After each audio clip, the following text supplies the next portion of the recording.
Merci. Vous m'entendez? Encore bonjour tout le monde. Du coup, je vais vous parler de ma thèse qui s'appelle « Couplage des différents moyens de stockage pour une gestion optimisée des intermittences de la production d'énergie renouvelable dans des micro-réseaux insulaires ». Cette thèse, du coup, est encadrée par messieurs Gilles Noton et Giovanni Fagianelli, et j'ai un encadrant aussi du côté du CEA parce qu'elle est en collaboration avec le CEA et en particulier l'Institut national de l'énergie solaire à côté de Chambéry. Donc là, vous pouvez voir vite fait en pastille 1 un exemple de la plateforme qu'il y a au CEA, à côté de Chambéry. Et en pastille 2, là, c'est la plateforme Paliaorbe que vous avez déjà vu quelques fois aujourd'hui. Les objectifs, on en a déjà un peu parlé ce matin, mais je récapitule les principaux points. Il y a un objectif d'augmentation du taux d'intégration des énergies renouvelables à court terme. Et il y a aussi un objectif d'autonomie énergétique de la Corse en 2050. Vous avez vu déjà ce matin, là on peut voir en pastille 1 la répartition actuelle en Corse. Répartition 2021 des différentes sources de production d'énergie. La ressource solaire, on l'a vu, a un caractère intermittent et aléatoire. Et ça complexifie la gestion de l'équilibre offre et demande. Une des solutions pour ça, vous l'avez déjà vu aussi quelques fois ce matin, c'est de mettre en place des stockages d'énergie. Ensuite, il y a un deuxième problème qui peut se poser, c'est qu'il peut y avoir une variabilité sur plusieurs échelles de temps. Variabilité à l'échelle d'une saison à l'autre, variabilité jour-nuit, variabilité à de quelques secondes ou quelques fractions de secondes pour le passage d'un nuage, etc. Ça pose aussi des problèmes. Et donc une des possibilités pour pallier à ça, c'est l'association de plusieurs types de stockage. Des stockages, on va dire, à réponse rapide, et des stockages qui vont être plus sur du long terme. Là, sur la pastille 2, vous voyez un schéma de principe d'un micro-réseau qui allie du coup système de production, consommation, stockage et un lien ou non avec le réseau EDF. Et une gestion intelligente de ce micro-réseau doit pouvoir suivre un optimum technique, c'est-à-dire pouvoir garantir certaines qualités de la production et de l'injection éventuellement dans le réseau. Un optimum économique, c'est ce que vous avez vu avec la thèse de Sarah par exemple. Donc pouvoir suivre cet optimum économique et pouvoir suivre ce que l'optimisation a choisi comme flux et surtout comme période d'achat, de revente, de stockage, etc. Et aussi pouvoir assurer la stabilité du système, donc parer à toutes les éventualités, tous les imprévus, pouvoir réagir quand une prévision météorologique n'a pas été parfaite, et c'est évidemment jamais parfaitement le cas, ou qu'il y a un équipement qui lâche, ou divers événements qui peuvent arriver dans le micro-réseau. Dans la bibliographie, en tout cas dans la littérature, jusqu'à aujourd'hui, il a déjà été mis en avant l'énorme importance de la prévision, et l'énorme importance du coup d'utiliser des moyens de stockage, et même déjà ça a été mis en avant de différentes caractéristiques. Un des schémas courants d'association au sein du micro-réseau intelligent, d'association on va dire de compétences au sein du micro-réseau intelligent, est montré en petite pastille 1. C'est-à-dire qu'il va y avoir une partie du micro-réseau, une partie de l'intelligence, on va dire, qui va travailler sur la prévision météorologique, par exemple. Une partie qui va travailler sur l'optimisation économique, donc que vous avez vu tout à l'heure, qui va faire les arbitrages économique, donc à telle heure on a ce que vous avez présenté Sarah par exemple, à telle heure on achète, à quelle heure on revend, à quelle heure on stocke, à quelle heure on consomme, etc. Et ensuite il faut une partie donc qui est en bas là qui s'appelle PMS, qui fait le pilotage en temps réel des choix qui ont été faits par l'optimisation. Et en fait cette organisation là, ça correspond aussi aux compétences qu'on a dans notre équipe à Ajaccio, c'est-à-dire il y a des gens qui travaillent sur la partie prévision, des gens qui travaillent sur la partie optimisation et des gens comme moi qui travaillent sur la partie pilotage en temps réel. Et l'analyse de toute cette littérature montre qu'il y a une petite niche là à explorer, c'est qu'il n'y a pas de système de pilotage en temps réel d'un système multistockage. Et donc la petite, ça sera le petit plus de ma thèse, ça sera l'importance de ma thèse réside dans ce détail. Et aussi, avec les moyens qu'on a, on va pouvoir le mettre en application sur la plateforme, en particulier PaliaOrb, mais peut-être éventuellement la plateforme du CEA aussi. Donc les objectifs de la thèse, c'est intégrer ces optimisations, donc qui sont ici pour simplifier, appelé Energy Management System, donc intégrer ces optimisations au sein de notre pilotage en temps réel, au sein d'une plateforme pour pouvoir réaliser des expériences, voir vraiment comment ça se comporte sur des équipements physiques, et développer du coup l'algorithme de pilotage qui va permettre de répondre aussi à toutes les imperfections ou en tout cas à toutes les micro-variations que peuvent apporter le fait de travailler avec des systèmes physiques réels. Donc, comme je disais tout à l'heure, par exemple, des événements météorologiques même courts, imprévus, passage de nuages, etc., des arrivées de charges brusques, des baisses divers problèmes dus aux composants électriques, etc. Vous allez voir, j'ai tracé quelques exemples où on voit bien que évidemment ça se passe pas exactement comme prévu. Donc les plus de mon travail, du coup, ça sera d'apporter en un une gestion de plusieurs systèmes de stockage et en deux, le pilotage vraiment sur du matériel physique, sur une plateforme R&D. Il y a une approche simulation d'abord pour pouvoir développer l'algorithme intelligent qui va faire toutes ces décisions. Donc c'est de la programmation, ça sera testé et éprouvé sur une multitude de cas et par exemple sur des temps très très longs, par exemple sur toute une année en simulation, avec donc sur une simulation par exemple de micro-réseau créé sur un serveur sur informatique. Et la deuxième approche, ça sera mettre tout ça à l'épreuve aussi sur des conditions réelles sur la plateforme PaliaOrb qu'on voit en pastille 2 là. Juste, j'ai oublié de parler, en pastille 1, on voit un exemple de l'articulation des trois entités que je vous ai présentées plus tôt. Il va y avoir, là on voit en jaune une partie mesure de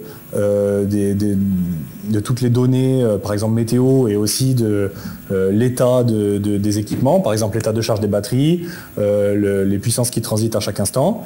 À partir de là commence une optimisation qu'on voit là en bleu, qui va nous donner une marche à suivre sur la période en bleu, là, période d'optimisation.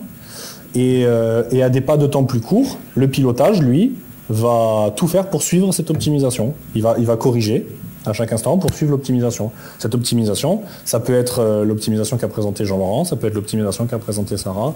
En tout cas, la partie Power Management System, donc ici en vert, va se concentrer sur le fait de la suivre au plus proche, rattraper les éventuels retards qui ont été pris ou les éventuelles avances qui ont été prises. Donc pour la partie expérimentale, ça sera sur une partie de la plateforme PaliaOrb. Dans la plateforme PaliaOrb, on peut regrouper les différents équipements sur on va dire sur la même ligne qui va former un petit micro-réseau. Donc le mien pour information, il s'appelle le petit micro-réseau 3. Et donc, il est composé de batteries Zebra, donc sodium, réglé là pour pouvoir délivrer 10 kW, une combinaison de 2 charges réglables, une qui est capable de donner 20 kW mais qui n'est pas très précise, et une autre qui est capable de donner 3 kW et qui est réglable beaucoup plus précisément pour qu'on puisse simuler la consommation. Donc on va dans ces charges réglables rentrer un profil de consommation réel et le simuler. En fait, cette charge réglable, c'est du vrai matériel physique, mais qui va juste dépenser l'énergie qu'on lui demande de dépenser. En l'occurrence, par dissipation thermique, comme un petit chauffage. Il y a 17 kW de panneaux voltaïques, et il y a une connexion au réseau EDF pour l'énergie manquante ou l'énergie nécessaire en plus, qu'on peut déconnecter si on veut faire une expérience en mode isolé. Cet algorithme donc ici on appelle PMS, cet algorithme de pilotage donc j'ai dressé la liste de tout ce qu'il devait être capable de faire. Il doit non seulement suivre les consignes des différentes optimisations que vous avez vues ce matin, il doit s'adapter aux imprévus, répartir les flux de puissance. Donc là, on voit par exemple la petite pastille 1. Donc il doit répartir les flux de puissance pour coller au plus près à ce qui a été décidé par l'optimisation. Il doit agir en temps réel, avec un temps de réaction rapide. D'où l'utilisation de différents moyens de stockage, donc qui peuvent être différents types de batteries, éventuellement du matériel comme des volants d'inertie réels, ou alors on simulerait leur fonctionnement, mais en tout cas l'idée c'est d'associer des matériels de stockage qui ont une réaction rapide et qui n'ont pas forcément un gros potentiel de stockage, et associé avec des systèmes de stockage qui ont une réaction un peu plus lente, qu'il faut peut-être des fois même allumer, qui a un petit temps de mise en marche, etc., mais qui peuvent permettre de stocker des plus grosses quantités d'énergie, et donc ça serait plutôt pour du long terme. Et dernière chose, possibilité de délestage, c'est pour que éventuellement on va dire l'algorithme de pilotage soit capable de déconnecter certains des consommateurs. Alors pas directement déconnecter tel ou tel consommateur, mais j'ai trouvé dans la littérature des études qui ont été faites qui rendaient intéressante, par exemple, l'idée de déconnecter des systèmes qui ont une forte inertie, comme des systèmes comme des congélateurs, par exemple. Une déconnexion, attention, très très ponctuelle, évidemment, pas pour plusieurs heures, mais déconnecter des systèmes de manière très très ponctuelle pour essayer d'adoucir un peu certains pics d'énergie et pouvoir s'affranchir pour éviter d'atteindre certaines limites dans l'échange de puissance. Voilà, là il y a un schéma d'architecture qui montre à peu près comment s'imbrique donc en pastille 2, qui montre à peu près comment s'imbrique le PMS, donc l'algorithme de pilotage. Il reçoit les consignes de l'EMS, donc il reçoit les optimisations de la part de l'EMS.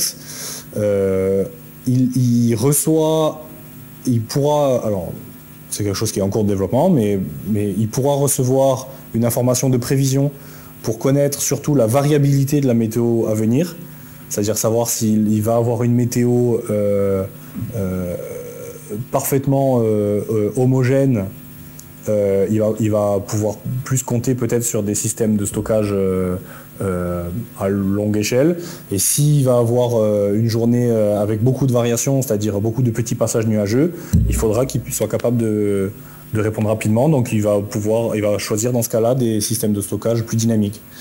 Et donc il échange avec la plateforme ici, et il donne les consignes et il reçoit le feedback des différents composants du micro-réseau. Donc système de stockage, les échanges avec EDF, les charges, donc les consommateurs on va dire, et la production photovoltaïque.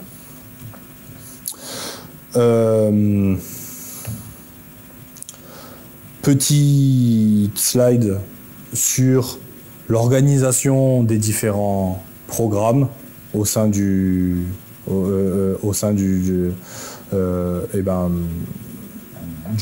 management du micro-réseau. Sans rentrer beaucoup dans les détails, il y a toutes les 6 heures une optimisation, l'Energy Management System qui va délivrer une optimisation avec une résolution de 30 minutes et avec un horizon de 12 heures. Et ces données-là vont rentrer dans mon système de pilotage qui va faire un lissage temporel plus précis et qui va pouvoir suivre et piloter de manière plus régulière que 30 minutes. Donc là, en l'occurrence, pour les premiers essais, j'ai choisi 10 secondes, qui va pouvoir suivre et monitorer l'état donc les différents flux de puissance et corriger ce qu'il faut avec un système PID, donc avec un système, on va dire, de feedback qui regarde ce qui s'est passé et qui agit en conséquence, va pouvoir permettre de suivre l'optimisation et corriger le tir, en gros, en temps réel. Il y a des expériences qui ont été menées déjà donc, dans les dernières semaines, que j'ai menées sur la plateforme PaliaOrb. On voit par exemple à gauche un exemple de consigne qui est donnée par l'optimisation.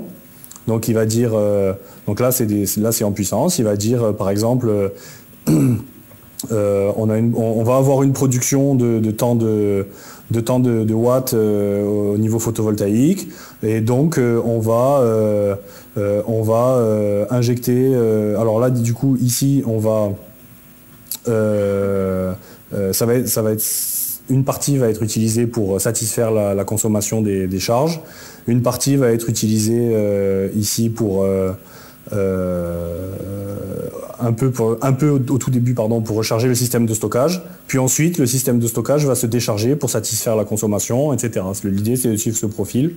Et quand on fait les expériences et qu'on fait le monitoring, on voit que les courbes là sont beaucoup plus irrégulières. On n'a pas réussi ça n'a pas suivi exactement les consignes, mais il y a un système de rattrapage qui fait qu'au bout d'un certain temps, on rattrape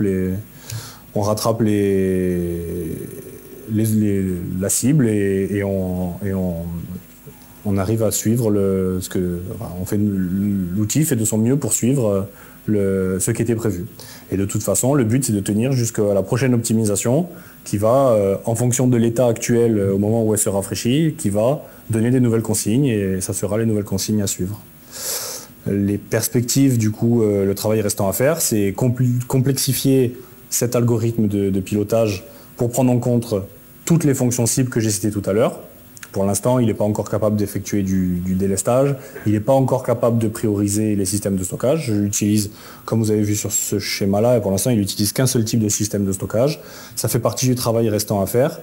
Il faut aussi choisir les cas de simulation qui vont nous permettre d'éprouver l'algorithme.